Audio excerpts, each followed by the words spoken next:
In front of the screens were tens of millions of viewers watching the battlefield. The power of 2 devil fruits. What an astonishing revelation. You must know that since the appearance of the devil fruit, no one has been able to consume 2 and gain 2 powers simultaneously. What is happening? Sengoku got about the freezing fruit of Zephyr and looked again at Ezekiel. All of this must be connected to him. He might have a special ability from a devil fruit that allows him to copy the powers of others. Vice Admiral Tsuru also fell silent internally, raising the danger level of Ezekiel to another level, even slightly higher than those legendary pirates who once wreaked havoc at sea, such as the Golden Lion. Doflamingo contemplated Ezekiel, who that day resembled a god-demon. Gradually, he began undermining the absolute authority of the world government. Ezekiel sat in the highest stand of the headquarters, observing the battles from afar. Everything wasn't much different from what he had planned. He had many strong individuals on his side, and the watch's energy reserves were already running thin. It was worth the time and effort to improve Tashigi and Smoker. In fact, the data for these 2 isn't much weaker than that of an admiral. It's just that due to combat experience, they are still far from a true admiral, though it will be easier for Smoker while Tashigi. Hawkeye slashed with astonishing speed. After all, he is the swordsman #1 in the world. Even Zoro, 2 years later, won't be able to defeat Hawkeye, let alone Tashigi, who has only just improved her stats. The large blade slashed at Tashigi's waist. Her opponent showed no mercy and planned to simply cut the girl in half. But in the next moment, when her waist was cut in half from the blow, it fused back together, leaving no trace of the cut. She didn't stop and continued to strike at Hawkeye. Hawkeye's pupils narrowed as he blocked the attack, taking 2 steps back. Seeing this woman fuse her body back, he was shocked. "I'm truly sorry," Tashigi posed with her sword. "I wanted to fight you in pure swordsmanship, but you are too strong. I am no match for you. I must give up on that. But to justify His Majesty's trust, I can use another power. Bara Bara no Mi. The strongest fruit to deal with a swordsman. Even Hawkeye cannot overcome the power of this devil fruit. It is a bane for any swordsman. Now, slashing attacks are ineffective against Tashigi. This is the power that will uploaded while passing through East Blue. Buggy possesses such powerful strength. This power is a tribute to Hawkeye. Will obtained intelligence through his mobile phone long before Hawkeye arrived here, which is why he sent Tashigi against him. Incredible. The Royal Fleet's woman swordsman actually blocked a strike from the world's #1 swordsman Hawkeye. Morgan spared no praise and placed Tashigi nearly on par with Hawkeye. Regardless of the method she used, she and Hawkeye fought on equal terms. Isn't that a fact? Crocodile watched everything happening before him from the execution platform, and his heart grew increasingly uncertain. These useless Marines. To hell with such monster countries and monster kings. Their king is a real monster, a monster who can copy the fruit's abilities. In the prison, he saw with his own eyes how Ezekiel copied his fruit power to convince Nico Robin. The freezing fruit with Zephyr, the light fruit with Smoker, aren't these things enough to cause panic? This power will overturn the world sooner or later. Meanwhile, Crocodile was driven mad with jealousy in his heart. Why did God give it to him at all? This should be my power. What's that idiot doing with this power? Building a country for a bunch of untouchables. And recklessly provoking the world government. Crocodile had to struggle for 10 years to create a ripple. Countless complex thoughts collided in his head and finally turned to dust when Ezekiel laughed. Crocodile, what do you think of this grand scene as your funeral? He asked. Crocodile looked at him coldly, not the slightest thought of pleading for mercy. But in the end, he was disheartened. His era had ended. He made a mistake choosing such a country, such a king as a starting point. It's all over. He can only blame himself for being blind and provoking such a madman. Over time, even if they didn't want to admit it, people all over the world gradually began to understand that this country and this king were truly capable of competing with the Marines. Marineford. Ezekiel is too strong, the Vice Admiral calmly analyzed the reason for the stalemate. But there's one thing he would never have got of, Sengoku slowly said, clenching his fists. A feeling of shame deeply penetrated his heart, and he closed his eyes for a moment, not knowing what to say. He had just received emergency information from the world government. It was too late, they had allowed such a monster from the new world into Alabasta. Ezekiel was sitting calmly on the throne when the phone suddenly rang. He paused briefly, already aware of the situation. He got for a moment and then answered the call without hesitation, connecting the speaker to the broadcast. A voice came through the phone.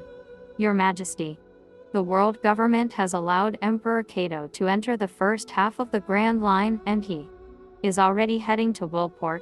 The call ended. Boom. Another powerful explosion occurred. The world is in turmoil. Emperor Cato unexpectedly attacked Willport in Alabasta during the Battle of Irun. Zephyr's heart grew cold. The world government was well prepared for this battle. There are no civilians here in Irun, but Willport is the largest port in Alabasta, and millions of people live there. This is madness. Has the world government gone insane to deal with Alabasta? Morgans exclaimed. Although the world government immediately declared in the newspaper that Cato had broken through the Marines' blockade on his own and entered the first half of the Grand Line, no one believed it anymore. Ezekiel was furious. Thanks to the data and monitoring from his mobile phone, he could see the terrible losses in Willport, Alabasta in less than 5 minutes from Cato's appearance. Almost all of the port's defense measures had been destroyed. Once Cato gets inside, it's unknown how many people will be killed. And most of them are users of his mobile phones. Since Cato's pirates did not use mobile phones and Ezekiel paid no attention to their movements, this led to the current situation. Ezekiel stood up without hesitation, his entire body glowing like a laser, and he rushed out of Irun. Boom. A steel cannonball slammed into his body. Ezekiel kicked the steel cannon, sending it flying into the air, and saw people emerging from the cabin of a huge watch battleship. The hero of the Marine Patrol, Vice Admiral Garp. Honestly, be a king, let yourself be arrested, and then the Marines will immediately head to Willport to deal with Cato. The veins on Garp's forehead pulsed blue, his fist was tightly clenched, and at that moment his heart was filled with countless doubts. He didn't want to attack, but there was no alternative. This war needed to end soon. But Cato will kill more people, an unknown number of them. He is a madman, a pirate in the truest sense of the word. As for the fact that Ezekiel possesses many abilities, the Marines received this information from Doflamingo. Although he does not know how Ezekiel did it, Sengoku completely trusted Garp. He will handle it. Are you going to stop me, Garp? Ezekiel's eyes darkened. He felt the heavy loss of people, and there was no way to stop it. He didn't want to reveal all his strength in front of countless people, but now it seems there's no other choice. World government, since you're so unprincipled, then await the revenge of Ezekiel Nefertari. Roar, rrrr. A long and heavy howl came from the depths of the sea. The roar sent shivers down everyone's spine. As the rumbling and shaking intensified, the war came to a halt. People looked around in confusion, wanting to understand what was happening. In the next moment, everyone saw dozens of marine battleships begin to sway, the sea churned and rose, countless waves surged onto the shoreline, and the frozen sea surface of the Ice Age began to break apart. What's happening? Sengoku stared in confusion at the live broadcast. Boom. An incredibly huge sea king showed its magnificent head from the water and placed dozens of battleships upon it. A pair of dark eyes slowly turned, like enormous black suns rising from behind the shoreline. The battleships fell into the sea, and the massive splashes that scattered looked like nothing more than a few droplets next to the enormous monster. Sea King. Garp was also shocked. And it wasn't alone. From the distant ocean, incredible gigantic beasts began to appear one after another in all directions. Ezekiel stood atop the head of the first giant creature that appeared, surrounded by countless gigantic beasts, like a king greeting his subjects. He summoned them with a voice that surpassed the level of sound waves perceivable by humans. King. He's calling them. The three admirals stood frozen in place, staring incredulously at Ezekiel. At that moment, even the 5 elders stood up, and the old man with the blade in his hand even dropped his sword to the ground. They all thought the same thing. One of the 3 ancient weapons, Poseidon. Ezekiel turned out to be Poseidon, one of the 3 ancient weapons. Chills ran down the spines of the 5 elders as they looked at each other. like hunters who wanted to catch a rabbit but instead caught the tail of a tiger and were instantly bewildered. Morgan stopped giving commentary, and the entire audience fell silent.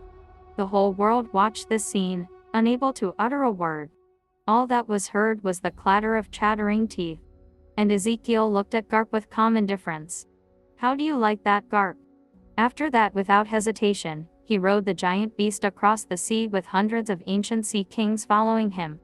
He was like the king of the sea, patrolling his own domain. Sensing the slow movements of the marines behind him, Ezekiel smiled coldly. The initial shock of the king seemed to have been blown away by the wind. Facing the vast deep sea, he set out to hunt. Everyone watched the back of King Wilsey's, heading for the strongest creature, Cato. Even if he is the strongest creature and known as one of the 4 emperors, this king stands as hundreds of emperors. The newly rebuilt Willport suffered from the calamity that struck. Fortunately, Ezekiel has the means to restore it. Monsters. Run. Boom. Explosions constantly rang in the port, with cries for help and shouts coming from all directions. The beast pirates did not come at full strength. In fact, only Cato and part of the crew came here. Otherwise, things would be much worse than they are now. After all, they are all standing by the sea. The 15 best members of the Beast Pirates team. A 7-meter-tall giant jumped down from a large ship and landed in Willport, causing the ground to tremble violently. An ordinary beard and long dangling mustache, the exposed muscles of the upper body resembled steel, and on his left arm was a tattoo of blood-colored dragon scales. Just the sight of him was enough to scare off most of the guys who thought they were strong in this sea. This is Emperor Cato. The strongest creature, so they say at sea. Each of the 4 emperors has their own unique abilities. To contain them, the Marine Patrol had to create the highest combat power from the 3 admirals. Each admiral is said to have enough strength to fight an emperor. Emperor Cato had been successfully arrested by the Watch 18 times, sentenced to 40 death penalties, and subjected to torture thousands of times. Hanging, beheading, spear strikes. There's no way to kill him. No one is capable of it, not even himself. It's no joke. If the Marine Patrol and the world government cannot kill Cato, releasing him from the New World would be a disaster. What's most important is that this guy is not as reckless as he seems, but a man of strategy and insight. However, there is a force in the world capable of restraining Cato, and someone has successfully used this ability to damage him. It's the advanced technique of Conqueror's Haki, enhancement. But Ezekiel simply didn't believe it. He didn't believe that just enhancement could hurt Cato. Where is Pluton? Cato revealed a nasty smile and said something that ordinary people could not understand. One of the goals of his journey was Pluton, one of the 3 ancient weapons. Ezekiel's various actions challenging the world government led him to believe that he had found the legendary super warship that could destroy the world. In fact, initially it was a futile assumption, but for Cato, even speculation matters. He is a pirate, not the government or the Watch, which require evidence. Cato. Someone was scared to death.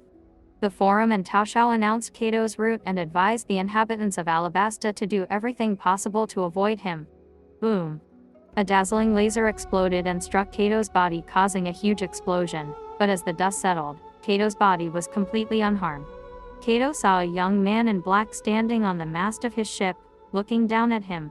His subordinates on the ship didn't understand what was happening.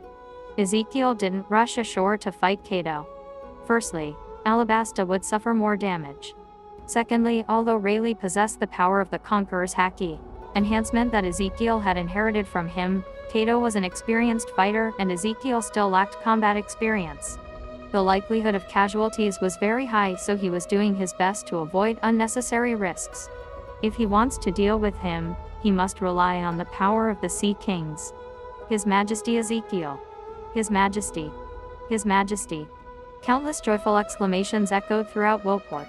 It was as if, with the arrival of King Ezekiel, any threats and disasters would be instantly dispelled. This also demonstrated the extent to which his prestige had risen in Alabasta at this time. "Kid, I'm surprised you managed to break through Jack's blockade," Cato said, feigning a smile, already aware of this guy's identity. It was the King of Alabasta, who had been roaming the seas for a while. "You're still too young to fight me." Unexpectedly, this person indeed had some capabilities. Cato had already sent Jack to ambush anyone who might come to Alabasta's aid. Initially, he thought it was the Marines, but it turned out that Ezekiel Nefertari himself had arrived. This suits him well.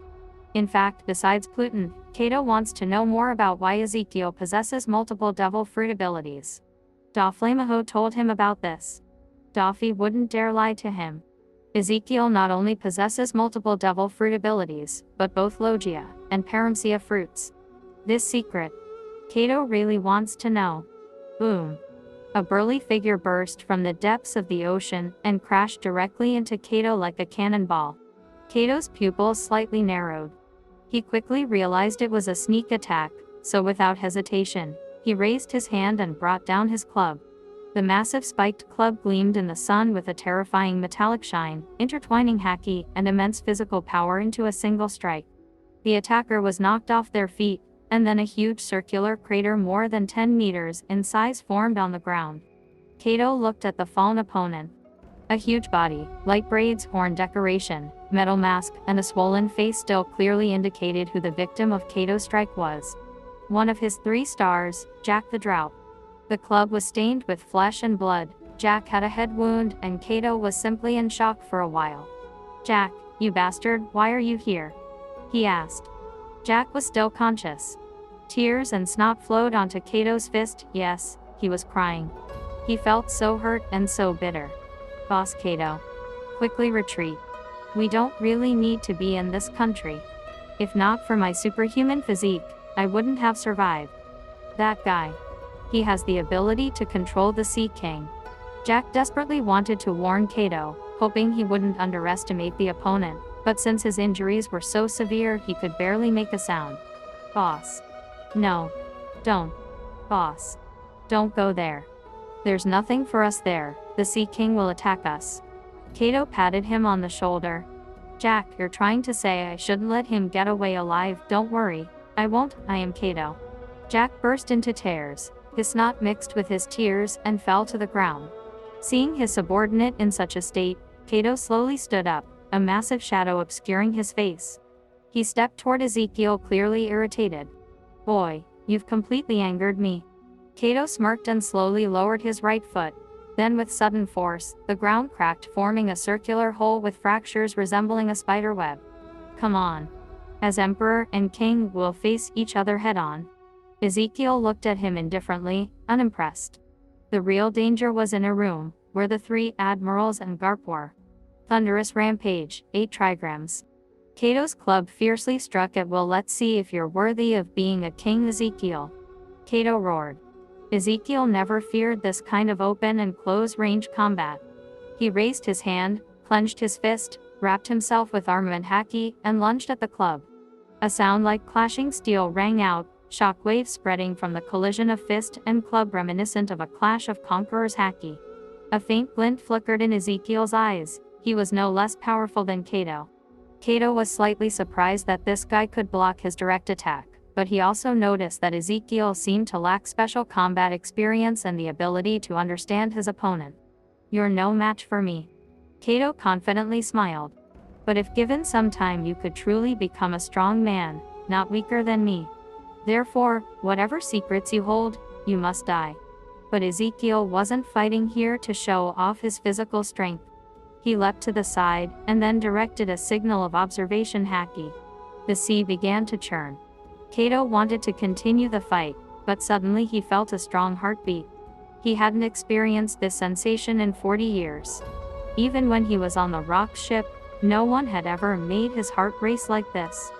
He sensed extreme danger. It wasn't the threat carried by armament haki, but another type of extreme danger, one he had never felt before. It was a primal, instinctive pressure. Observation haki was triggered instantly, and Cato's pupils narrowed. Boom. Boom. Boom. The sea behind was raging and boiling. Countless currents collided, and an incredible monster squeezed through the gap between the ship and the shore. Uolong, ancient cry similar to a whale's call, echoed from the sea. "What is that?" Cato's subordinates on the ship were speechless, and Cato himself looked back at the shore incredulously. The sky and earth vanished. Before him stood a massive black sea king resembling a whale with countless enormous fangs, a pair of black eyes like the sun and moon, and fins that eclipsed the sky and sun, slowly rising and falling. Clouds and mist surrounded its body, and its movements were slow. It loomed over them in a terrifying and menacing stance. The mere sight of such a monster had already thrown many members of the beast pirates into fear and confusion, as this leviathan far exceeded the limits of human imagination. The most terrifying part was that ocean currents continued to rise from all sides, and dozens of leviathans of various appearances but smaller in size emerged from the sea depths. They surrounded Ezekiel and the tiny beast pirates. It seemed that if one of those giant monsters happened to move its tail, it could unleash a storm capable of destroying an entire fleet. Ezekiel raised his hand high, and as he did so, dozens of gigantic sea kings followed his lead and roared, guarding their king, ready at any moment for the command of Poseidon. "Cato, am I worthy of being a king?" Ezekiel said. He was more than a king. He was Poseidon. Could it be that he was one of the legendary three ancient weapons, Poseidon? Although Cato knew a little about the three ancient weapons and even the historical texts, he understood Ezekiel's true power. Staring in shock at the scene before him, he finally realized that Jack wasn't telling him not to let Ezekiel go, he meant not to touch him. Now there was no turning back, and in this deep sea, even if he were to become as fierce as a dragon capable of flying through the clouds, it wouldn't be enough against these sea kings. "King of Alabasta, perhaps we can talk." Cato was not as foolish as he appeared. On the contrary, he was shrewd and thoughtful. Since a powerful man stood before him, he was compelled to show him due respect. There are no absolute friends or absolute enemies, only absolute benefits. In any case, Alabasta went against the world government, which meant there was still room for discussion with their king. But the response was not to his liking. Boom! The Sea King plunged into the sea and without hesitation used its massive tail. A huge wave surged across the sea, and Cato barely had time to immediately transform into his dragon form due to his devil fruit. His dragon eyes filled with blood, he opened his vast mouth and unleashed a fiery breath. Strike!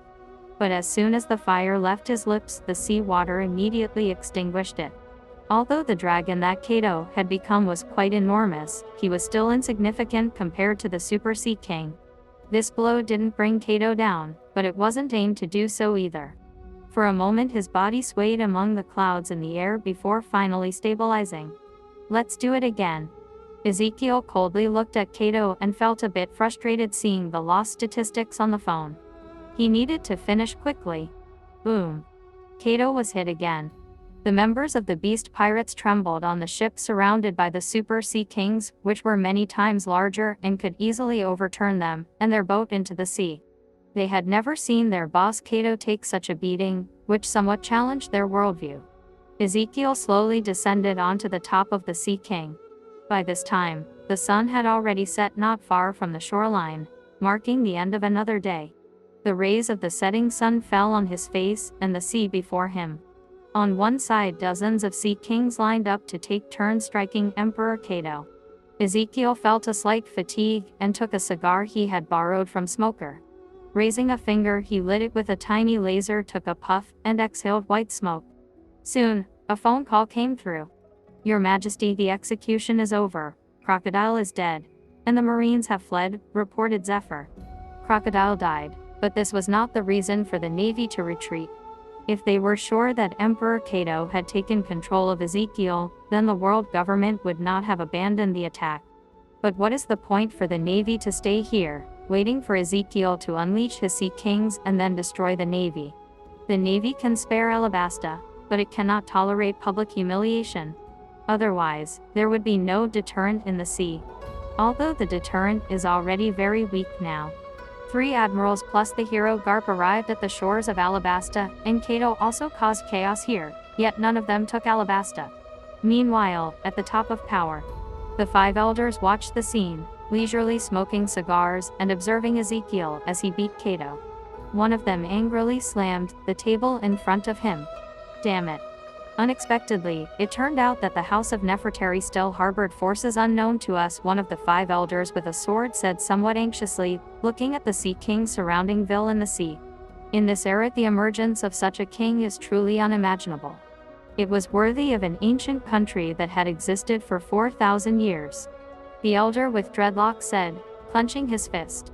This guy is too dangerous, but until we find a power equivalent to this ability, we cannot defeat him. His ancient weapon is truly terrifying. No matter how helpless the world government might be, it is forced to admit that they now have no possibility of capturing Alabasta, unless they can find a creature capable of opposing Poseidon, Pluton, Uranus. The five elders began another round of discussions. The world was in shock. Countless news articles spread with bold headlines on mobile phones. Thanks to Alabasta's victory, mobile phone sales soared once again. The total number of users nearly reached 70 million. Victory of Alabasta. The first defeat of the world government and the navy in 800 years. Fall of the Shichibukai crocodile. Alabasta, the super kingdom. The strongest country in the world, Alabasta. Birth of the world's strongest king ruler, a man with the power of the sea god. Emperor Cato dead. His whereabouts unknown. Jack the Drought was arrested by the royal fleet and imprisoned in the new Desert Black prison. Desert Black is a super prison comparable to Impel Down. Admiral of the Navy Fleet Sengoku, this is a disgrace to the Navy. Numerous headlines were passionately discussed at sea, and for a time Alabasta was at the forefront. During this time of war, too many horrific events took place, altering the landscape of the entire sea. Most importantly, in Alabasta, a king comparable to the emperors emerged, making the country a recognized superpower on the sea. And King Ezekiel himself became known as the strongest king in the world. It was no longer a secret that he possessed the power of a sea god, capable of commanding the sea kings. For those who understood the matter, it became clear that Ezekiel held the power of an ancient weapon. This battle completely solidified Alabasta's position in the world. Essentially, the sea was now divided among three powers: the world government and the navy, the pirates and Alabasta. Additionally, since then, there were two wanted lists, and the reward offered by Alabasta was higher. As a result, most bounty hunters turned and captured pirates to the Alabasta fleet. Shortly after this defeat, the world government quietly sent an envoy to Alabasta, and once again it was Zolol. Royal Palace of Alubarna. Ezekiel sat on the throne. The palace was no longer as shabby as it once was. All the treasures that had been sold cheaply were now returned. Nami, dressed in a formal suit, sat to the side, drawing a diagram. Her orange hair had grown a bit longer. She was in a very good mood, mainly because the current situation was very favorable. In the end, Alabasta won the thrilling war. Thinking about this, Nami glanced at Ezekiel, who was browsing through phone records.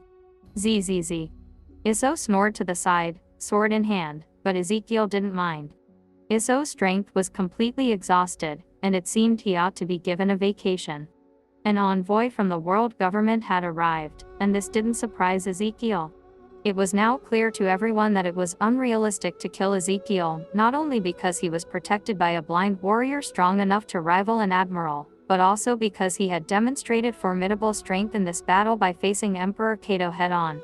Zolol once again saw the king, and his impression now was entirely different.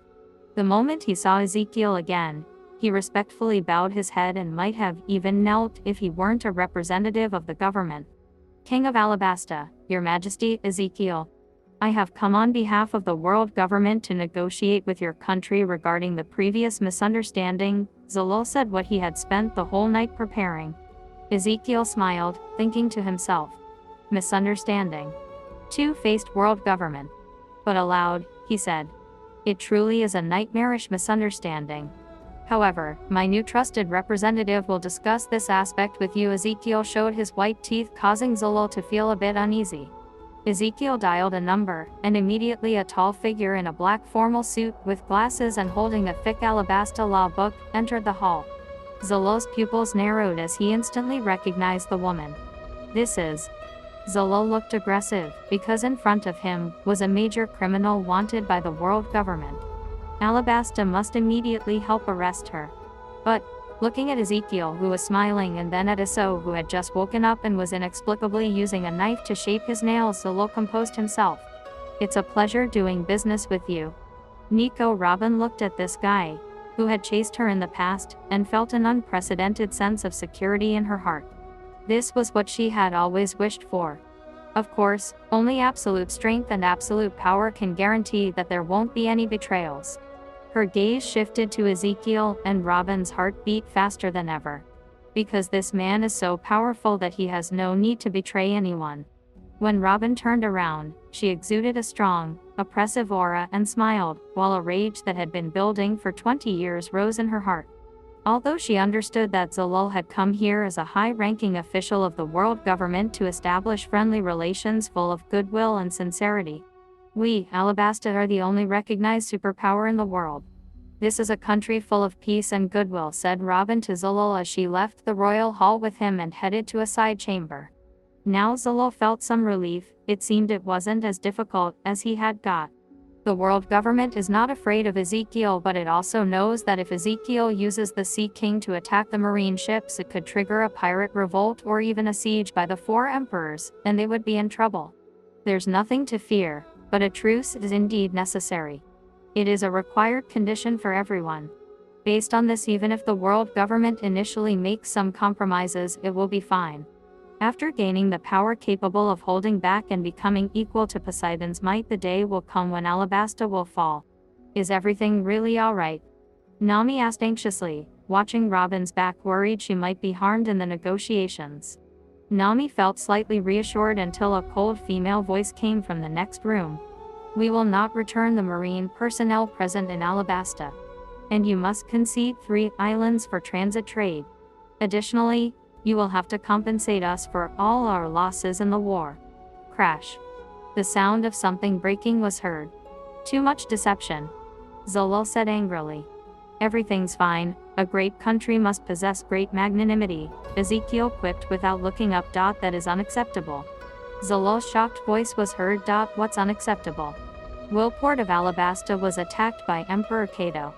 This is the responsibility of the world government, and you must answer for it, but you must release the marine patrol you have detained and hand them over to us. After all, they are all elite forces.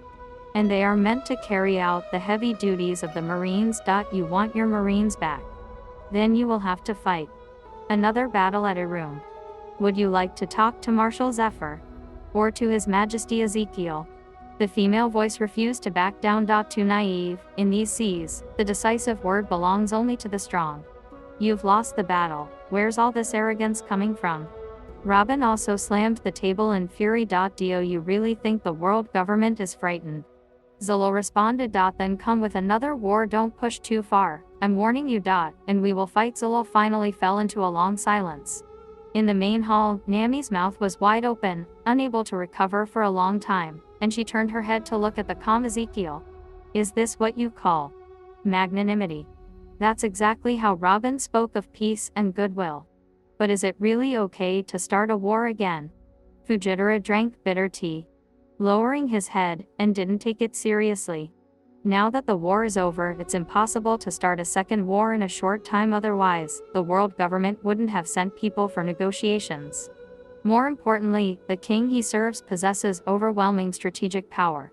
Eventually, the negotiations concluded. All of Robin's demands were met, and Zalul even cancelled the bounty on Rayleigh, but the bounty on Robin was not rescinded, although no one dared to arrest anyone here in Alabasta. It's likely that with this move Zalul simply wanted revenge on Robin, but Robin didn't care. She found a comrade whom she truly acknowledges in her heart. He is a strong man who can protect her from any threats and, at the same time, will not use or threaten her. In such a country, she can live with peace of mind. Headquarters of the Royal Fleet. In a room, Marshal's office. Marshal of the Royal Fleet Zephyr and Rayleigh were drinking and reminiscing about the old days. Rayleigh was now officially free from the Marines' pursuit. But instead of immediately returning to Sabaody, he stayed a while in Alabasta. Ring ring. At that moment the phone rang. Zephyr glanced at the screen, and said to Rayleigh, "It's Sengoku." Clearing his throat twice, he answered the call. "Hey. Is this Sengoku?" What do you have to say?" "The Marines. Now it's a bit more complicated. I'll tell you the truth. You're in a bit of trouble." Sengoku's angry roar echoed. "Zephyr, you bastard, give me back my Marines." Click. Zephyr immediately hung up the phone. Rayleigh admired Marshal Zephyr. He's still the same Zephyr, not an old man at all. Zephyr just sighed. Even before the war, the royal fleet had enticed thousands of marine patrol personnel to their side. But it is impossible to recruit enough people in such a short time, and all soldiers require long-term training. Additionally, many marine patrol soldiers, including the elite, remained captives in Alabasta after the war. Naturally, Zephyr can't release them, as the royal fleet still lacks a significant number of people. Some of them can still be persuaded. Zephyr believes it's only a matter of time. Sengoku, you still want your marines back. Dream on. Now the world government and the marine will have to respect the strength of Alabasta's royal fleet and Marshal Zephyr. A gentle breeze blows, and the moon in the sky illuminates the ancient palace. For the first time, Cobra felt the surge of vitality in this place. His proud son was reviewing documents while sitting on the throne. Nami was also diligently working on creating a sea chart, and Robin, serving as a diplomat, traveled to the Goa Kingdom in the East Blue, hoping they would agree to allow Alabasta to sell mobile phones there, as it was the only location in the East Blue unwilling to accept them for sale. Cobra sat to the side, drinking tea, smiling, and playing dice against the blind warrior. So, this time even or odd? Fujitora asked slowly. Cobra glanced at the dice. He chose even while the blind warrior chose odd. Even, he said. Again, you're lying to me, Fujitora replied with a smile. I can see right through you, your majesty. How can I lie to you? I'm a former king and you're blind, how can you see? Cobra laughed. But you've won more than a dozen times in a row. It's like mocking a blind man, Fujitora said very seriously. For the first time, Fujitora regretted blinding his own eyes. I'm not lying, Cobra defended. But your majesty, Fujitora touched his completely empty wallet. Cobra finally felt awkward and coughed, saying, I might have made a slight mistake. Then he counted several coins from his wallet and with a smile handed them to Fujitora. You gave me berries, didn't you? But I was paying with the new currency, he smiled. Nami looked at them disdainfully. At that moment, a guard entered the palace from outside. His expression was somewhat confused, and Will was distracted from his work. Your Majesty, envoys from the Charlotte family, led by one of the 4 emperors, want to see you. In an instant, silence fell over the entire hall. Fujitora slowly stood and approached Ezekiel. Ezekiel groaned and then stood up. He wasn't about to let any pirate from the 4 emperors' crews enter the palace of Alabasta. I'll go out, he said. In front of the palace, there were already many soldiers, and 3 pirates stood arrogantly in the middle of the street, making no attempt to hide. A crowd had gathered, but a large number of soldiers arrived and pushed the crowd back a bit. Ezekiel and Nami came out. Your Majesty, the people exclaimed. Among these 3 individuals, one was short with a bushy lion's mane, dressed in a formal pink suit with a sword at his waist and sunglasses. The other was dressed almost the same, but he was from the long-legged tribe, with his pair of long legs almost twice as long as those of ordinary people, and he had an egg-shaped body. The last was a woman with long purple hair. She looked like an old woman, with a long scar on her face, a long nose, and wearing a white dress. Such a repulsive appearance is hard to encounter among ordinary people. These 3 strangely looking individuals surprised Nami. Is that a lion? How can that guy have such long legs? Hearing Nami's voice, Pakams wanted to retort loudly. But Baron Tamago spoke first, bowing to Ezekiel. Allow me to introduce myself, Baron Tamago and Pakams, Your Majesty, and this is the 8th daughter of the Charlotte family, Charlotte Brulé, daughter of Charlotte Linlin. After that battle, Ezekiel became known across the seas as a powerful king. And Charlotte Linlin was contemplating a marriage for her daughter, and eventually decided to wed her to Ezekiel Nefertari. And even if Ezekiel defeated Kato, in her opinion, he is still vulnerable to the Charlotte family. He will be compelled. Our mom is the strongest. No one can refuse mom's request. Your Majesty, you are invited to a tea party for Charlotte Linlin's birthday this month. Pakams hesitated for a moment, and didn't mention Brulé yet. He just took out the invitation, but Ezekiel did not accept it, which slightly annoyed Baron Tamago. Ezekiel looked at Brulé, his eyes flashing. Did this woman arrive here by sea thanks to her ability? Reflective fruit ability. Are you refusing our mom's invitation? Baron Tamago frowned. A birthday party. Cobra frowned. Wasn't there a tea party for her birthday this year already? Our mom celebrates her birthday whenever she wishes. To show you how much mom appreciates you, she will use the mobile phone you created to speak with you personally. Mom really likes this thing. I hope you will bring a gift for mom's birthday and come, said Baron Tamago, then took out his mobile phone and dialed a number. There was a ringing sound, and it seemed a connection was established.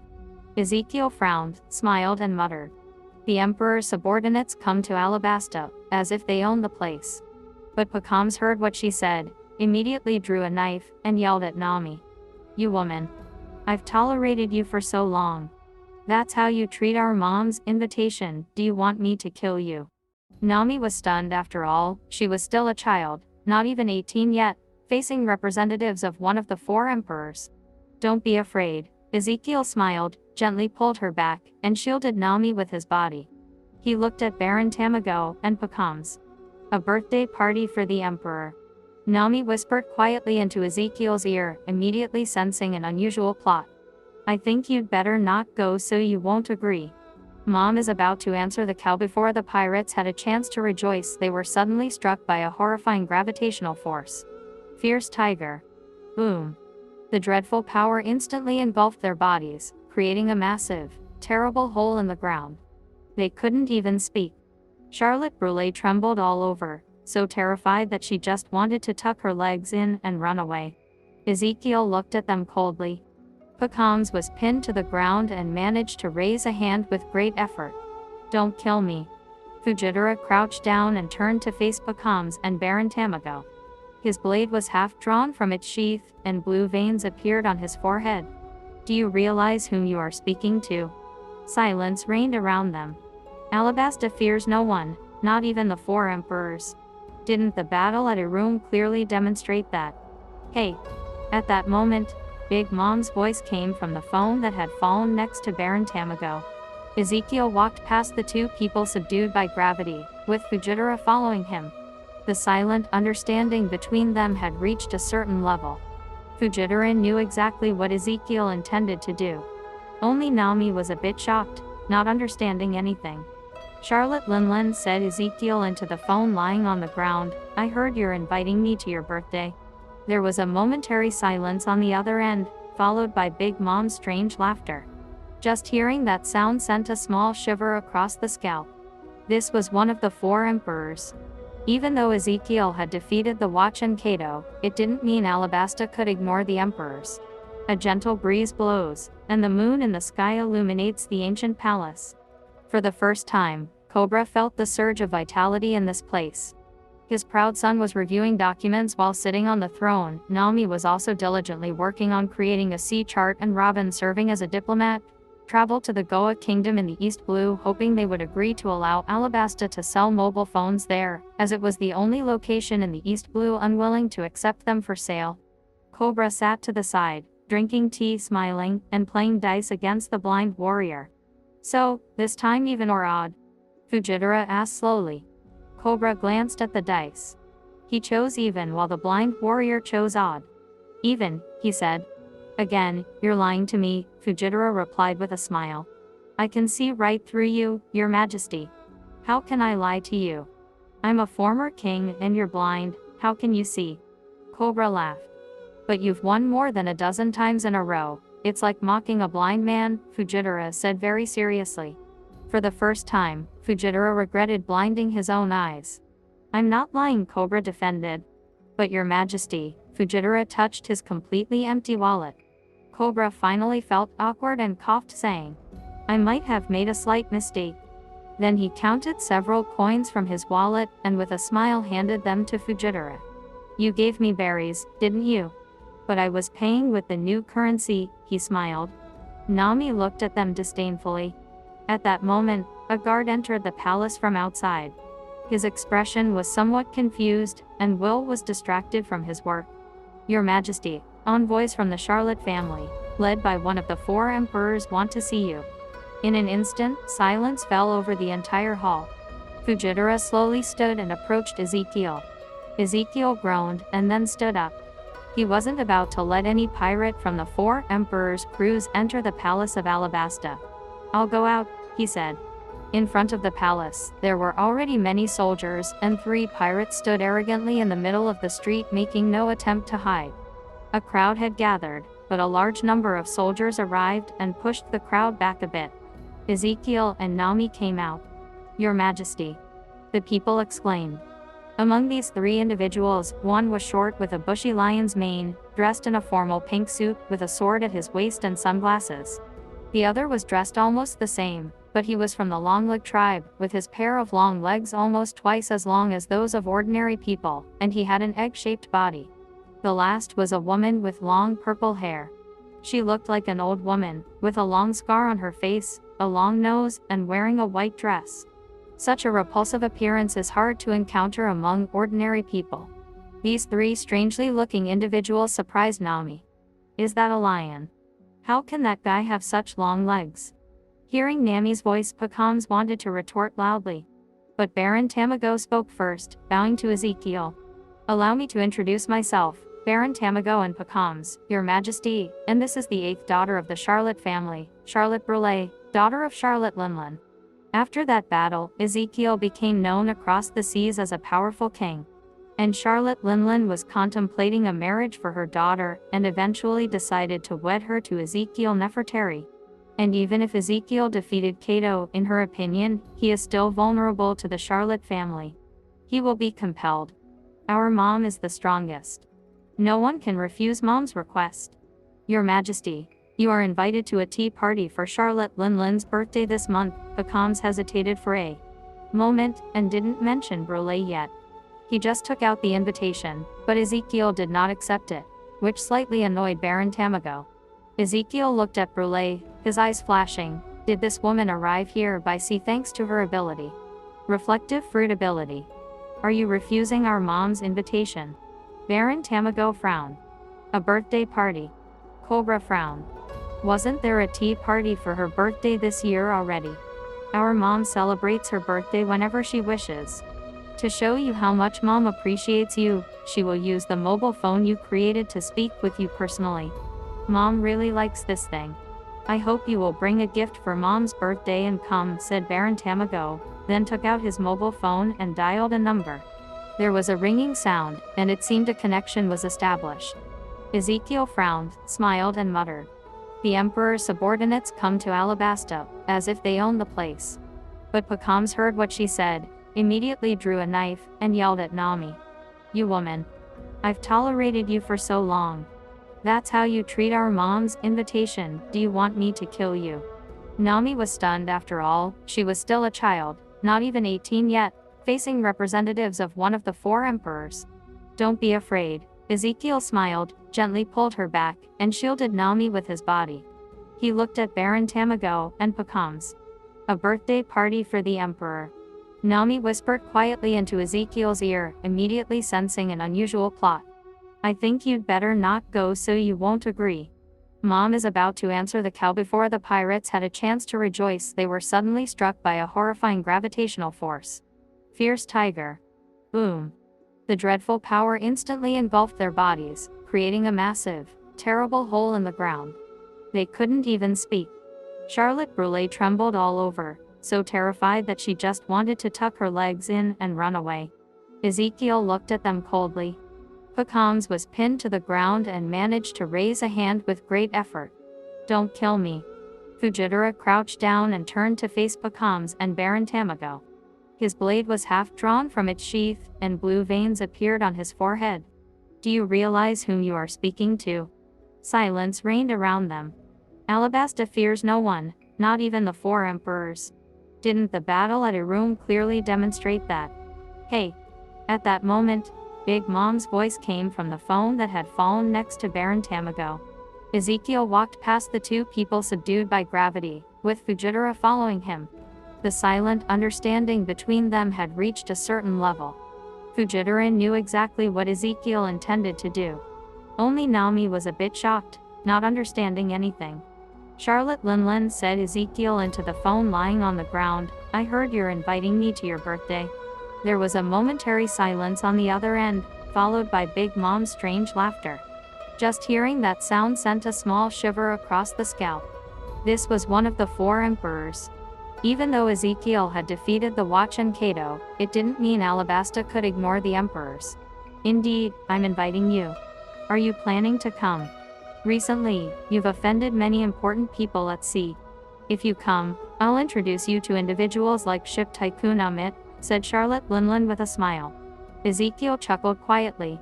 Had she decided to invite him to a birthday party? Is she kidding me? That's as ridiculous as if the 4 emperors went to Sengoku and invited him to a birthday party. I can throw you a birthday party in the desert hell of Alabasta, then send you to the execution platform, and finally bury you deep in the desert. Would that suit you? Ezekiel said casually. Everyone around was silent. Baron Tamago and Pacams were stunned. Even Big Mom didn't expect Ezekiel to be so unprecedented. In truth, he had to act this way. Even if he wasn't ready to fight the 4 emperors yet, since Big Mom had already come to his door, he was forced to respond. Because Alabasta at this time is equivalent to the world government, and the royal fleet of Alabasta is equivalent to the Marine Watch. Do you know who you're talking to, brat? Big Mom said coldly. Ezekiel stepped on Baron Tamago's head, unleashing his conqueror's haki, the terrifying force slowly pressing him down, and piercing cries echoed in the sky over Alubarna. Mama. That was Will's response. You bastard. What are you doing? Big Mom fumed. Brat, I will crush your ridiculous pride, and show you what this world's power truly looks like.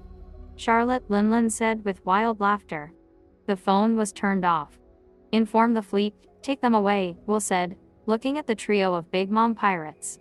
At the same time, he began to upload Charlotte Brulee's abilities.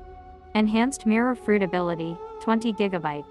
Fujitara worked with the soldiers to quickly arrest Charlotte Brulee. Baron Tamago and Pacams then handed them over to the royal fleet, where they were sentenced to various punishments depending on the circumstances. Cobra was a bit uneasy.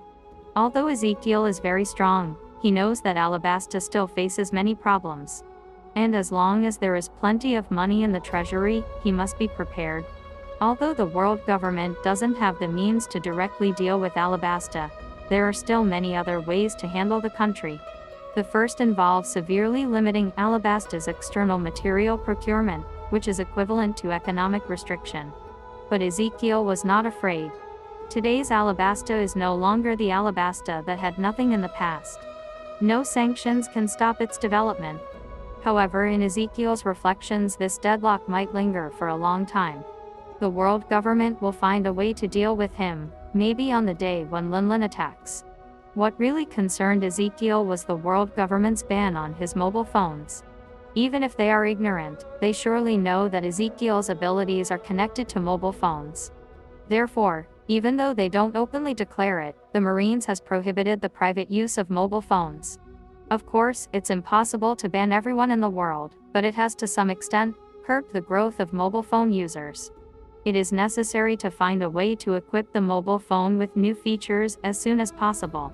And it's a powerful function that no one will be able to resist. The super trading store, Marine Taobao. Once Taobao emerges, everyone will yield. No one can escape market laws, and no one can avoid true marketing. But if such an app is launched online, it won't work unless the issue of express delivery is resolved. There are 2 fruit abilities he will need shortly. One of them is the Dua Dua no Mi fruits ability belonging to Blue No, once seen by Luffy, which allows reaching the desired destination.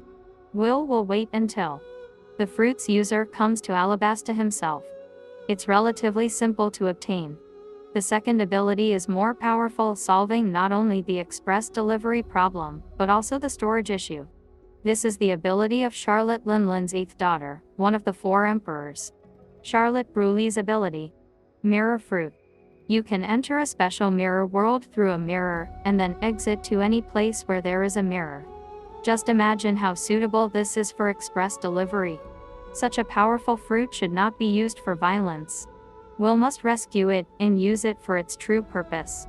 Unexpectedly, Big Mom delivered the fruit right to his doorstep. In fact, this is precisely why he took this opportunity to provoke one of the 4 emperors. After all, to capture Charlotte Brulee, a grand battle must occur. And since this is unavoidable, he just acts. Returning to the palace, Ezekiel sat on the throne. Fujitora leaned toward him, placing his sword flat in front of him.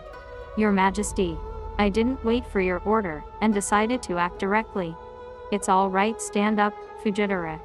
This is exactly how I was going to proceed. Since the royal fleet was established and became known as True Justice, how can I drink tea among pirates next to the infamous Charlotte Linlin? Ezekiel didn't care. It was clear to him that Fujitora feared Ezekiel might actually accept Charlotte Linlin's invitation because it would become a major crisis for his vast country. And Zephyr would never allow such a thing to happen. Rayleigh is not a pirate by the law of Alabasta, but what about Charlotte Linlin? She's a true pirate. The royal fleet of Alabasta was swiftly mobilized. Headlines in the news and forum, including Ocean TV, clearly explained all the intricacies of this incident, and Ocean TV even broadcasted live video of this event, including Fujitora's actions and Ezekiel's resolute refusal. Ezekiel did not fear declaring war against a pirate of the rank of the four emperors, and he truly possesses the royal fleet of Alabasta. There's nothing wrong with the justice they desperately seek. In the prison of the royal fleet, the former vice admiral of the Marine Patrol put down his mobile phone, suddenly stood up, and shook the prison door. I want to see Marshal Zephyr. Dozens of Marine members, who previously refused to surrender, did the same. No one took away their mobile phones. Additionally, there were no restrictions on any means of receiving or transmitting information from the outside world. Did Alabasta go to war with Emperor Charlotte Linlin? When Zephyr arrived, this was the first question every one of them asked. Zephyr nodded, revealing a full set of white teeth. Our king is more courageous than the world government. In fact, the world government is quite capable of dealing with the four emperors, but in recent years, due to various limitations, it has been unable to do its best, or perhaps they believe that the cost of dealing with the four emperors is too high and not worth it. The resourceful fleet admiral Sengoku worked his entire life and found a way to achieve minimal losses for the world government so that it agreed to Whitebeard's plan. Ultimately, Whitebeard was killed and Sengoku resigned. The royal fleet doesn't just defend Alabasta. A kingdom of justice that never compromises. Marshal Zephyr True Justice will never put a nation at risk of destruction. Charlotte family will go against the power of Poseidon. Less than a month after the war in Arum, another wave rises in Alabasta. Stunning news spread across all the seas. Sales of mobile phones surged due to recent major news events. The total number of users almost reached 80 million.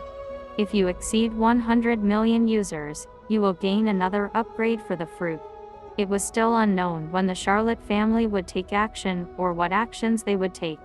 But Ezekiel knows that to begin with, this pirate band needs to set sail and approach his coastline.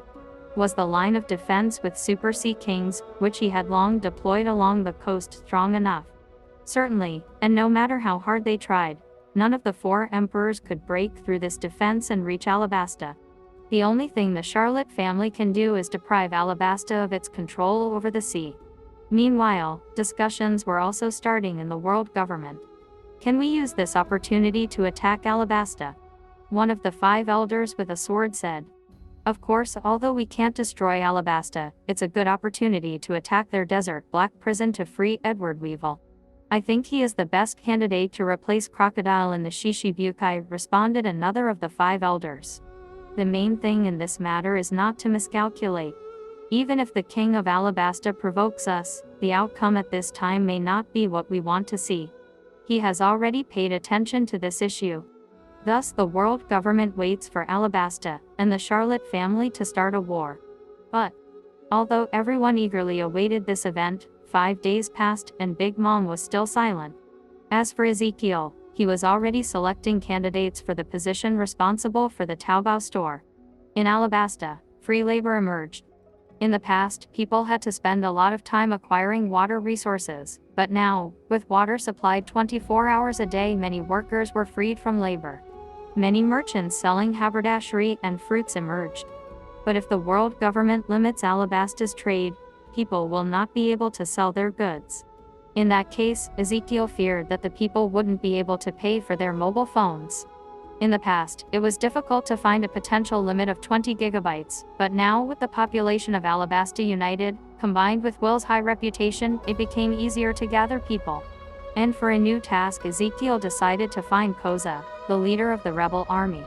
Zephyr sat in his office browsing the news headlines, occasionally stepping out to see what new programs were airing on Ocean TV.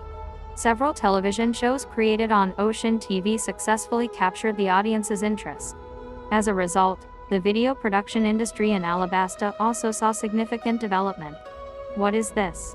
He suddenly noticed a strange application called Taobao appearing in the phone's interface.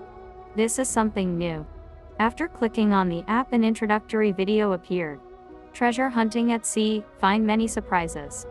Free choice of goods to purchase, only a mirror is required and items will be immediately delivered to your home.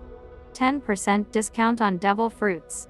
Sellers can apply to open an online store, a mobile store, your best choice for sales. A store on a mobile phone. For Zephyr, it seemed a bit strange to buy goods through a mobile phone. He got about it and clicked on the app interface. There were only 5 shops, mainly selling various branded products from Alabasta. Dried fruits in the desert cost $5 new per bag. I like these, Zephyr decided to place an order, and followed the prompts. Zephyr found a mirror, and the mirror transformed into a warehouse full of goods. A familiar man was smoking and unloading merchandise. Was that Koza? Zephyr greeted him and took the bag. The well-packaged dried fruits were handed directly from the mirror. Is this the ability of a devil fruit? Is that Marshal Zephyr? Koza saw that Zephyr was stunned and greeted him. Even though it was just launched, the app had already begun to be used. Although there are less than 10 people with the mirror fruit ability, it's working. Are you selling dried fruits? Zephyr's expression twisted. Koza is an excellent soldier and he's engaging in trade. Even with such a high-end sales method, it's a waste of energy. I invited you to the fleet, you didn't join, and now you're selling dried fruits. Marshal, times have changed. It's better to sell dried fruits. I suggest you pay directly through the mobile banking app, Koza advised. Zephyr completed the purchase and stood there in a daze. I don't care about Taobao. It's just a store. How is it any different from people going out and buying things directly? What's the point? It's a waste of talent. Even the marshal, close to the king, got so, not to mention others. Countless agents of the world government, who constantly monitored Alabasta, conducted extensive research on the launch of the new app and finally concluded, this app is essentially useless, as there is no point for people to buy things from home. They reported this to the world government and the 5 elders, but after reviewing the materials, the 5 elders ultimately decided that it was meaningless. However, it's not entirely pointless. At least one thing they confirmed is that Ezekiel indeed has the ability to copy the devil fruits of other users and give them to other people. But this seems to come with many limitations. First of all, people need to be at a sufficiently close distance. Secondly, not everyone appears to be able to accept such power. If everyone could gain such power, then why doesn't he just create an army of Logia fruit users? Ezekiel smiled. How could these fools understand his power? In the future, they will regret going against Ezekiel. Ezekiel continued to refine the Taobao app. He could complete the project as a programmer with practically just a gut. On the first day Taobao launched online, more than 100,000 orders were placed, which seemed impressive. But compared to the total number of users, which was approaching 80 million, it was actually quite small, and this included all the residents of Alabasta. They trusted their king Ezekiel. However, in the headlines of Morgan's news, he harshly criticized Ezekiel as he was now in charge. Major failure. Is Taobao a waste of time? Why should people spend money buying things on Taobao instead of shopping at the market? Mobile shopping doesn't guarantee product quality. His Majesty Ezekiel's mistake. Alabasta absolutely supports His Majesty. Alabasta spends tens of billions of berries supporting Taobao. Will this affect supplies in the event of a war that might start? During war preparations, His Majesty Ezekiel creates a new toy Taobao. What is Taobao? The editorial department was busy, and Morgan's was loudly shouting, "Hurry up guys, move it." But that wasn't enough for him. Under his leadership, traditional newspapers and other media outlets sent white sheets flying across the sky. Morgan's adjusted the tie around his neck while sitting in his office. Today's television news would be broadcast by him personally. The foolish His Majesty, such a wise being, came up with such nonsense. It took tens of billions of berries to purchase a large number of products, and a lot of devil fruit power was used. At such a high cost, His Majesty Ezekiel probably wants to save us a bit of shopping time. Many people really don't think you need this, Your Majesty. Morgan smiled during the show without hesitation. Do you really need that, Your Majesty? Many people don't think so. Seeing this news, Ezekiel was calm. Morgan's dared to say it, but he was angry with him otherwise. He wouldn't have dared to mock the king directly.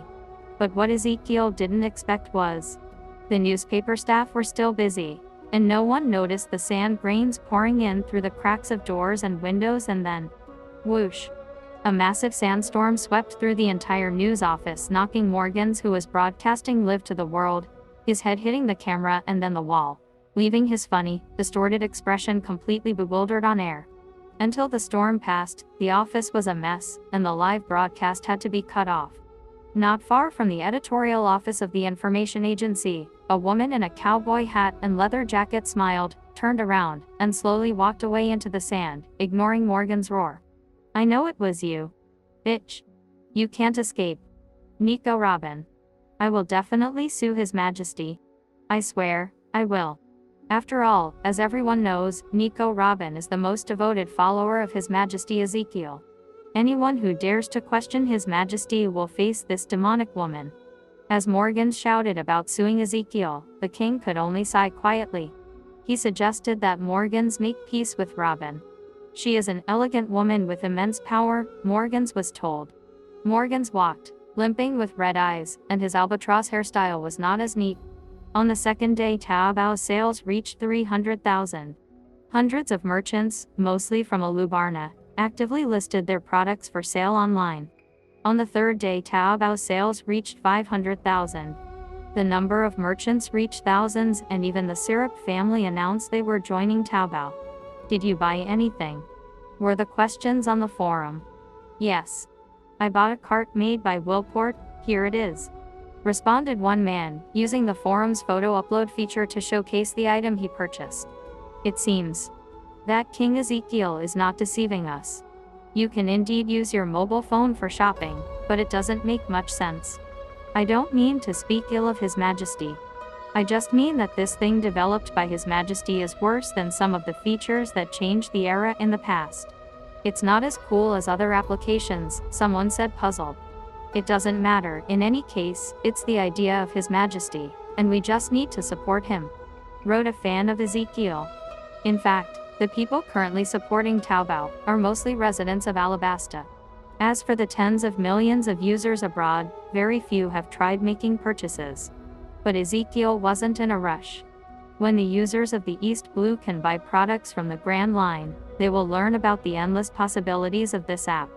Waking up in the morning, Ezekiel habitually glanced towards Nami's room. The door was tightly closed, which meant she had already left. Under normal circumstances, this girl would definitely have left the door ajar and said good morning to Ezekiel and so on.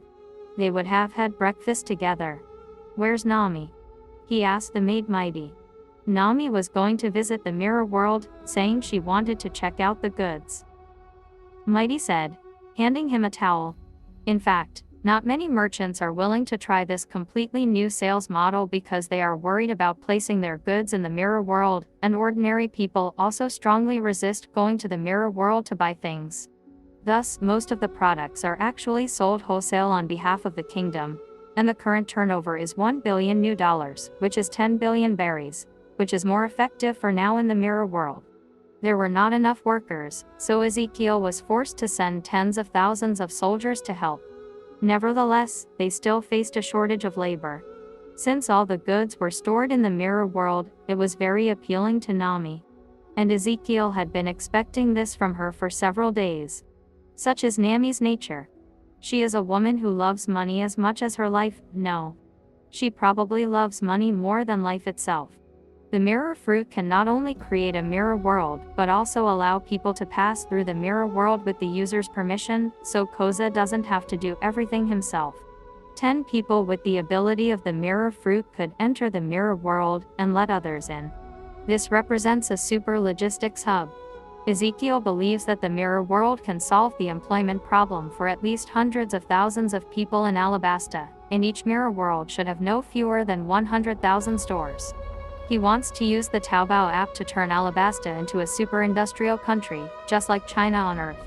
Let the industrial flag of this great country wave over the sea. Does wealth matter to a king, or even to a country? It is very important for any country and king in this vast pirate world. That's why no one can ever surpass Alabasta. A typical king thinks about exploiting the people, and then simply deposits money into his own treasury. Over time, the king's wealth grows more and more, but the wealth of the people does not increase. If we assume that the people will pay taxes amounting to 1 billion berries a year, then in 10 years the king will have 10 billion berries. And the people will still be the same people, and the country will still be the same country. But if the king can understand the truth that money means nothing to the king, he will spend the entire billion berries of this year on building the country, allowing the people to create more wealth. Then he can collect a greater harvest next year, spend more, and maybe in 10 years the national finance level will reach tens of billions each year. Ezekiel slowly closed his notebook, and Rayleigh depicted shock on his face.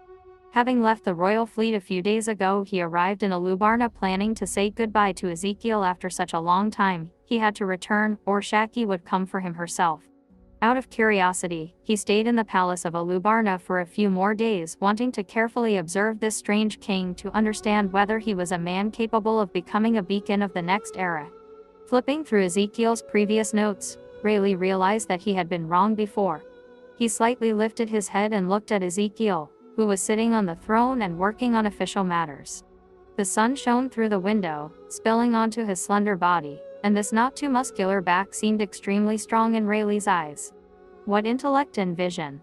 When Ezekiel unknowingly looked up, he curiously glanced at Rayleigh, who smiled awkwardly. A sincere shame pierced Rayleigh's heart. In this world, there was such a king, such a theory, and such incredible vision. It seemed that the height at which he stood had already far surpassed Roger. This is not a man who wants to be a beacon, but a man who wants to lead the world. Ultimately, he will destroy the world order that should not exist, or even dismantle the world government. He is the most suitable person to lead the new world. This idea came to Rayleigh's mind for the first time. And he was extremely confident. He can choose a successor to support him step by step on the path to the summit, defeating endless chaos at sea and acting as a beacon, guiding like-minded individuals to overthrow all injustices. But what happens after that? There must always be someone with enough vision and ability to lead the new world, and that person is Ezekiel. The only chance for this world is Ezekiel, he believes. In the large mirror set up in the main hall, Naomi's face was reflected. She came out of the warehouse and her face was pleased. New currency. 3 billion new dollars. Ezekiel earned 3 billion new dollars in 10 days. That's 30 billion berries. Naomi exclaimed. About a week later, Taobao began to gain momentum in the world, and the number of its users even exceeded the number of forum users. For shops that had just opened in the mirror world, Will did not charge any fees. It was free for the first 5 days. After that, they had to pay a 5% commission on all transactions. Given that there were practically no expenses, this was already a massive amount. At the same time, once merchants learned about the advantages of Taobao, they didn't worry about the 5% loss because it was enough for them to earn a lot of money. Money isn't important, Ezekiel smiled and asked, how many merchants do we have now? A total of 56,200 shops. It's the most impressive market I've ever seen, said Naomi with admiration. During these days, she not only counted money but also visited all the shops. Rayleigh was a bit shocked. He knew about Taobao, but he couldn't have imagined that more than 50,000 shops had already joined. Thinking about this, he took out his mobile phone and opened Taobao. The most astonishing thing for him was that even devil fruits were actually being sold here. A trade chamber called Flamingo was asking for 150 million berries for selling a zone-type devil fruit. Flamingo, that's Da Flamaho's trade chamber. Ezekiel didn't deny the Flamingo Chamber of Commerce entry into Taobao because there probably aren't many trade chambers in the world, including Syrup Home. There's only one thing he would never allow to exist on Taobao: slavery. That's the rule of Taobao. Ezekiel didn't burden himself with worrying about the sale of weapons in this world, but if he allowed the buying and selling of slaves, he would ultimately be guilty of the injustices of this world. After all, the population is the foundation of everything. Nami's words gladdened Ezekiel's heart. Perhaps he could open several super commercial streets in the mirror world, allowing people not only to shop online but also to apply for entry into the mirror world and shop directly in stores via mobile phone. But the most troublesome aspect is that those who possess the mirror fruit ability could also directly create stores by influencing the mirror world, which would suffice to keep unaccounted wealth. In any case, stores and land here cost no money. No rain, no snow, no night. It's a perfect shopping world. Having come up with this idea, he immediately summoned 10 people with the mirror fruit ability, including Kazu, and shared his ideas with them. However, Ezekiel didn't want to open the mirror world directly. He believed there was no absolute guarantee of safety. If the mirror world were truly opened, a monster like Kato could set up a warehouse there. In any case, Ezekiel assigned Zephyr to keep an eye on the mirror world to prevent sabotage. In less than a month, the name Taobao spread across the seas, including the Grand Line and even the New World. Its magical transport capability, which could cover thousands of miles, was chiefly appreciated as it delivered a deadly blow to traditional transportation practices. Yumit, the emperor of the criminal underworld, even offered a bounty of 1 billion berries for Ezekiel's head. Of course, no one would agree to do the job for such a laughable reward. Emperor Kato's head was worth about 5 billion berries, and you offer 1 billion for a dangerous guy like Ezekiel. It's simply an insult. In response, Ezekiel intends to bankrupt him, and his next plan is to launch a completely new app that doesn't exist on Earth in a gate. Since the mirror world has the ability to connect two places, is it possible to set up a stationary large mirror and, through the connection of the mirror world, allow people to pass freely, like through a regular door? The cost for this, of course, would be high, and goods would have to be accounted for separately. 10 mirror worlds are already prepared, but it seems it's not enough. The mirror fruit is indeed astonishing to some extent, but it requires talent and imagination for proper use. Taobao at sea is a real wonder. Incredible Taobao, you can buy goods from anywhere in the world. The invention of His Majesty Ezekiel. We must offer solemn apologies to His Majesty and recognize his invention. 1 million berries a day, how profitable is Taobao trading? Alabasta has tens of thousands of stores on Taobao from 34 cities across the country. Alabasta built more than 18 large factories in 10 days to meet the massive influx of Taobao orders. Should we be worried about pollution from the Yuba factory? By this time, almost no one doubted the correctness of developing the Taobao application, because even foolish people understood how powerful Taobao was. The whole world, all nations. Outside, heavy rain was falling, dark clouds filled the sky everywhere, and thunder and lightning continued to flash. As they browsed various news on their phones, the Charlotte family members were shocked. They first learned that Brûlé, whom they always considered a waste of time, could be used in such a way. So it turns out Brûlé's abilities are this strong. What has my family been doing all these years? Why did you not notice Brûlé's abilities? This is a superpower that can directly cross the sea. It's not impossible to travel straight from the New World to Paradise, and even appear at the Marine headquarters. Such a heaven-defying ability is now being used by Ezekiel. What have they done? Brûlé. Damn it. She never mentioned she had such a strong ability. Smoothie angrily slammed the table. Hearing everyone talk, only Charlotte Chatgtp stood silently, his eyes fiercely intense, anger slowly building in his heart. With a punch, he shattered the wall next to him, and made everyone quiet. What are you thinking about? That's our sister taken by that bastard. Everyone held their breath, feeling the conqueror's haki that burst out with extreme anger. But, Chatgtp, at the moment we really don't have the means to get to Alabasta. It's not that we don't want to. When we planned a secret attack before, you saw that these sea kings were clearly unfriendly, and with just one strike, they could bury us underwater. Prospero said meaningfully. Chatgtp's eyes were filled with anger. He clenched his fists tightly and walked out of the house step by step. Where are you going? Brother Chatgtp? Asked Charlotte Amand.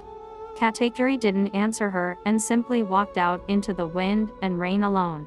Watching Katakuri's back, everyone exchanged glances and remained silent. Marine Headquarters, Marineford. Sengoku is paying more and more attention to the information about Alabasta. In reality, it's not about how dangerous Ezekiel is. Even if both sides fought with real swords and guns, Ezekiel is still the king of the country, and there's no actual need to arrest him.